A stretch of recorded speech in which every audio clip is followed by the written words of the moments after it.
si cad oo ma garanaysaa talaabadeeda iyo kartideeda leh ayaan dariiqa u qaaday si waxaad moodaa xisbigaygii taa inuu ka beeray maadaamuu taasi uu ka baxay aniguna kama sii mid noqon karo intaas waay sagaalka qodobaan uga tegay xisbiga waddani kow xisbigu waxa uu ka beeray jidkii iyo dariiqiisan ee mucaaradadeed doorkii iyo kaalintii mucaaradadeed ee ummaddu ay u dooratay ee 2012 uu noqday xisbi qaran loogana doortay ururadii kale muuf buuxin kaalintaasi waxay noqotay kaalin habayac ka muuqdo oo aanu doorkaasi qaadan mar kastana waxaad moodaa inuu dhutinayo ama laangaraynayo waanaanu ku toosin karin laba taladii xisbigu waxay gacanta u gashay shakhsiyaad kooban oo danaystayaala oo iyagu danahooda ka dhex adeeganaya hadbana siyaasadda xisbigu u hogaaminaya siday iyagu doonayaan ama ula muuqatay hadday caddow la noqotana cadday ku gudaan hadday gulcur la noqotana gulcur bay ku gudaan si xalaal iftiin baa la qashaa siyaasadduna waxay ku wacan tahay inay noqoto mid toosa oo ummaddu ay fahmi karto saddex waxaa luntay hoggaamintii xisbiga run ahaantii xisbigu mala jidkii hoggaaminta ee dalkana lagu hoggaamin lahaa marxaladaha duruufeed dhaqan dhaqaale sixir barar biyo la'aaneed caafimaad xumo ee maanta somalilan ku jirto hoggaamiyey ka saari lahaa hoggaanka xisbiga waddani kuma jiro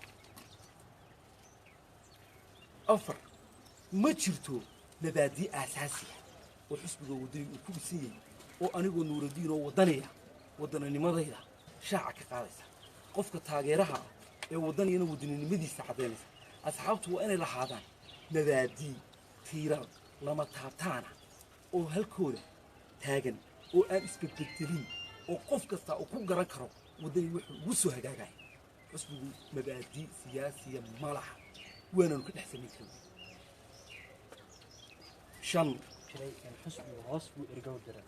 dhexdhexaadisa xukuumadda iyo xisbiga maxaad ku caddaynaysaa waxa taa marakugu ah waxyaabaha ku tagno xisbiga waxa ka xidhan hoggaankiisa waa waxyaabaha aan xisbiga looga sii mid noqon karin kamid waxa xidhan afhayeenkii xisbiga xidhan iyadoo caynkaasi tahay gobolka togdheer iyo gobollada kalena xisbigu mudaharaad buu kaga baxay iyadoo taasitay subaxnimadii xisbigu intuu shir jiray qabtay ustaaduhu wadahadaladiina mudaharaadadiina waanu xakin isagoo raggiisiina xidhay dadkiisina bannaanka taagay ayuu wada hadal lah erge aanu kalsooni ka haysan oo dhinacii xukuumadda ka iman ayuu gudoomiyuhu gurigiisa kula kulmay ismadaasi baadi soo nocmaa bay yeelan kartaa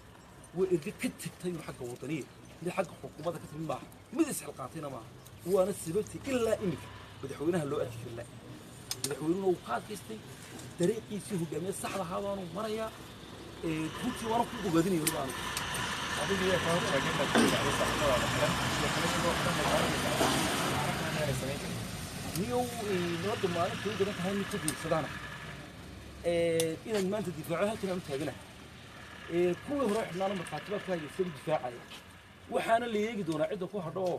qadar iyo barkhad ragga la soo bixi doona kow baan ka ahay waan ka xumahay xadhigooda waa sharci darro waan cambaaraynaya weliba waxaan doonayaa inaan faysal oo idiin sheego xogayaha guud ee xisbiga waddani markii la xidhayo goobjoog baan ahay taliyaha ciidamada guleysku isagaa xidhay kuna adyooday qadar barkhad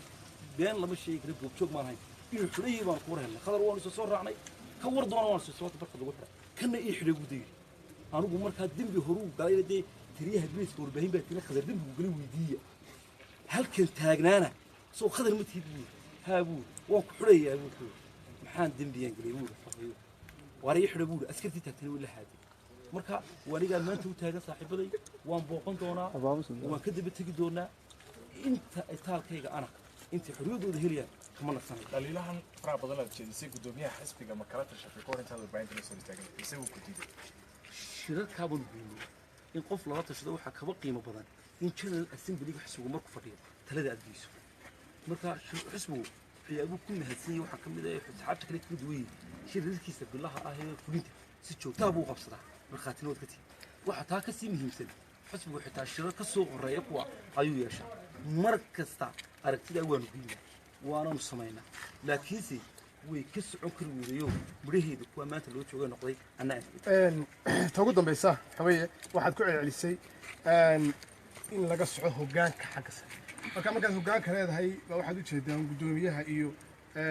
inta ugu sarreysa xisbiga in la bedeluun baad u jeedaa sooma اللي والله تصالي في أمبارح كسينيا شعب رئيس مالنا كل فا عبد القادر كذا أو سياسي ويرو رئيس مالنا وحلا لو بدو يكون الجاه استراش هذا كذا مش هيك فرق عبو ما يتحد بالفورين ما تقانا صحافة دي باتي دي اللي كده مش الأمور اللي من شعب أبويا ما بين الله شيء